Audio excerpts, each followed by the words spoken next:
Bismillahirrahmanirrahim. Assalamualaikum warahmatullahi wabarakatuh. Perkenalkan, nama saya Dendi Prianto, Stanbook L131181135, Fakultas Kehutanan Universitas Tadulako, angkatan 2018, kelas KTB. Ya, dalam kesempatan ini saya akan menjelaskan PowerPoint, yaitu analisis dampak perhutanan sosial terhadap pendapatan masyarakat. Oke, lanjut. Latar belakang. Hutan untuk rakyat merupakan paradigma baru perhutanan sosial.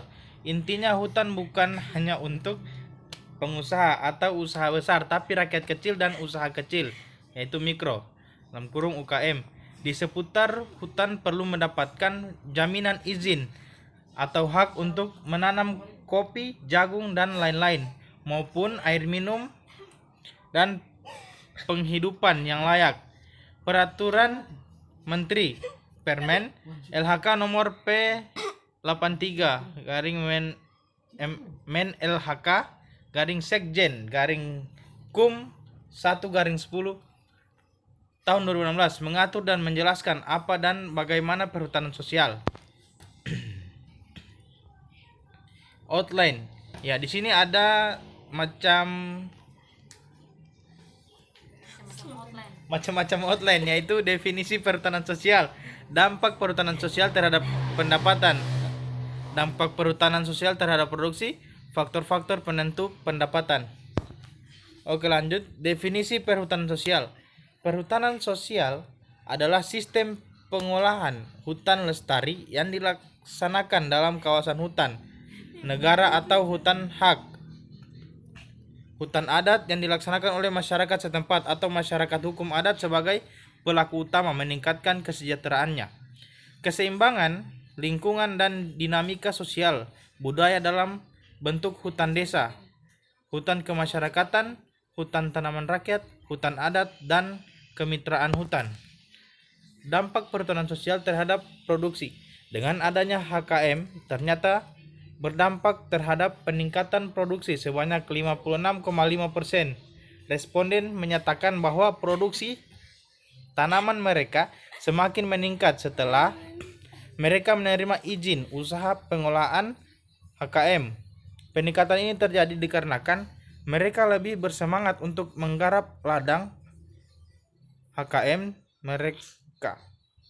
Dengan kata lain, yang dahulu kebun dan ladang merupakan sumber pendapatan sampingan, dengan adanya HKM, kebun dan ladang mereka menjadi sumber pendapatan utama.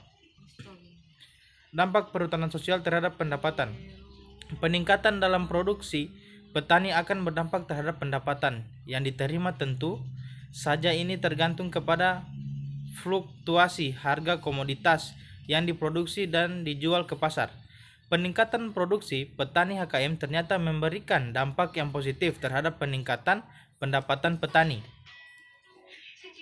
Dapat dilihat bahwa pendapatan yang diperoleh petani hari hasil produksinya tersebut sangat bervariasi.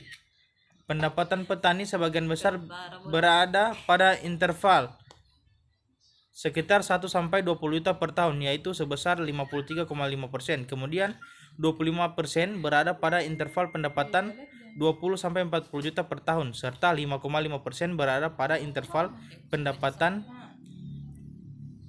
60-70 juta. Sedangkan pendapatan yang antara 80 juta sampai dengan 140 juta per tahun hanya sebanyak 4% saja. Secara rata-rata, pendapatan petani HKM adalah sebesar 28,3 juta selama 1 tahun atau 2,36 juta per bulan. Faktor-faktor penentu pendapatan. Faktor-faktor yang mempengaruhi terhadap pendapatan terdiri atas, ya, bisa kita lihat di sini. Oke, saya lanjut. Oke, terima kasih. Cukup sekian penjelasan saya dari PowerPoint ini. Lebih dan kurangnya saya mohon maaf. Wallahu musta'an. Wassalamualaikum warahmatullahi wabarakatuh. Salam rimba.